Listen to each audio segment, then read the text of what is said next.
ಅಶೋಕ್ ರವರು ಕಂದಾಯ ಸಚಿವರಾಗಿದ್ದಂತಹ ಸಂದರ್ಭದಲ್ಲಿ 2023ರ ಕಾಲಘಟ್ಟದಲ್ಲಿ ರಮೇಶ್ ಗೌಡ JDS MLC ಇವರಿಗೆ ಎಜುಕೇಷನ್ ಸಂಸ್ಥೆಯನ್ನು ಆರಂಭಿಸಲು 5 ಎಕರೆ ಜಾಗವನ್ನು ಚುನಾವಣಾ ದಿನಾಂಕ ಪ್ರಕಟಗೊಳ್ಳುವ ಅಧಿಸೂಚನೆ ಹೊರಡುವ 2 ದಿನಗಳ ಮುಂಚಿತವಾಗಿ ಹಂಚಲಾಗಿತ್ತು. ನಂಬರ್ 2, ಸುಮಾರು 35 ಎಕರೆ ಜಾಗವನ್ನು ಜನಸೇವಾ ಟ್ರಸ್ಟ್ಗೆ ಇದೇ ಕಂದಾಯ ಸಚಿವರಾದಂಥ ಅಶೋಕ್ ರವರು ಚುನಾವಣಾ ಅಧಿಸೂಚನೆ ಹೊರಡುವ 2 ದಿವಸ ಮುನ್ನ ಅವರಿಗೆ ಹಸ್ತಾಂತರ ಮಾಡಲಾಯಿತು. ಕೋಟ್ಯಾನುಕೋಟಿ ರೂಪಾಯಿ ಬೆಲೆ ಬಾಳುವ ಗೋಮಾಳದ ಜಾಗವಾಗಿತ್ತು ಇದು 2 ಕೂಡ.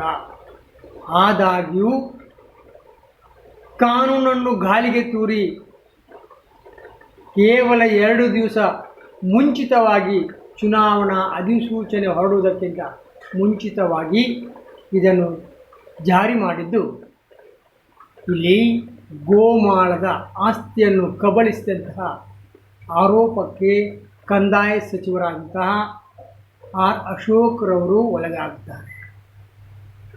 ಇಷ್ಟೆಲ್ಲ ಪೀಠಿಕೆ ಯಾಕೆ ಎಂಬಂತಹ ವಿಚಾರ. ಶ್ರೀಮಾನ್ ಸಿದ್ದರಾಮಯ್ಯವರು ಅವರ ಮಡದಿಯ ಹೆಸರಿನಲ್ಲಿ ಮೂಢಾದಲ್ಲಿ 14 ಸೈಟ್ಗಳನ್ನು ಪಡೆದಿದ್ದಾರೆ. ಇದರಲ್ಲಿ ದೊಡ್ಡ ಮಾಫಿಯಾ ಇದೆ ಎಂದು ಮೂಢಾದಲ್ಲಿ ಗೋಲ್ಮಾಲ್ ಆಗಿದೆ ಎಂದು BJP ಆರೋಪ ಮಾಡ್ತಾ ಇದೆ. ವಾಸ್ತವವಾಗಿ ಪಾರ್ವತಿ ಸಿದ್ದರಾಮಯ್ಯನವರ ಹೆಸರಲ್ಲಿ 3 ಎಕರೆ 16 ಗುಂಟೆ ಜಾಗವಿತ್ತು. ಅದನ್ನು ಇದೇ BJP ಸರ್ಕಾರದ ಅವಧಿಯಲ್ಲಿ ಮೂಢ ಅನಧಿಕೃತವಾಗಿ ಇಲ್ಲೀಗಲ್ ಆಗಿ ಇದನ್ನು ವಶಪಡಿಸಿಕೊಂಡು ಲೇಔಟ್ ಮಾಡಿ ಜನರಿಗೆ ಹಂಚಿಕೆ ಮಾಡಿದೆ. ಅದರಲ್ಲಿ ಪಾರ್ಕ್, ಕೆರೆ ಇತ್ಯಾದಿಗಳನ್ನು ನಿರ್ಮಿಸಿದೆ. ಸಿದ್ದರಾಮಯ್ಯನವರು ಅಥವಾ ಪಾರ್ವತಿ ಸಿದ್ದರಾಮಯ್ಯನವರು ಇದರ ವಿರುದ್ಧವಾಗಿ ಕೋರ್ಟ್ಗೆ ಹೋಗಬಹುದಿತ್ತು. ಆದರೆ ಹಾಗೆ ಮಾಡಿದ್ದಲ್ಲಿ ಜನರಿಗೆ ಹಂಚಿದಂಥ ಆ ಕುಟುಂಬಗಳಿಗೆ ಅನ್ಯಾಯವಾಗುತ್ತದೆ. ಇದು ಕೋರ್ಟ್ನಲ್ಲಿ ವರ್ಷಾನುಗಟ್ಟಲೆ ಕಳೆದು ಅವರು ಅಪಾಯಕ್ಕೆ ಒಳಗಾಗ್ತಾರೆ ಎಂಬಂಥ ಕಾರಣಕ್ಕಾಗಿ ಅವರು ಕೋರ್ಟಿನ ಮೊರೆ ಹೋಗದೆ ಇದೇ BJP ಸರ್ಕಾರ 2021ರಲ್ಲಿ 50-50 ಅನುಪಾತ ಎಂದು ಹೇಳಿ ಕೇವಲ 1 ಎಕರೆ ಜಮೀನನ್ನು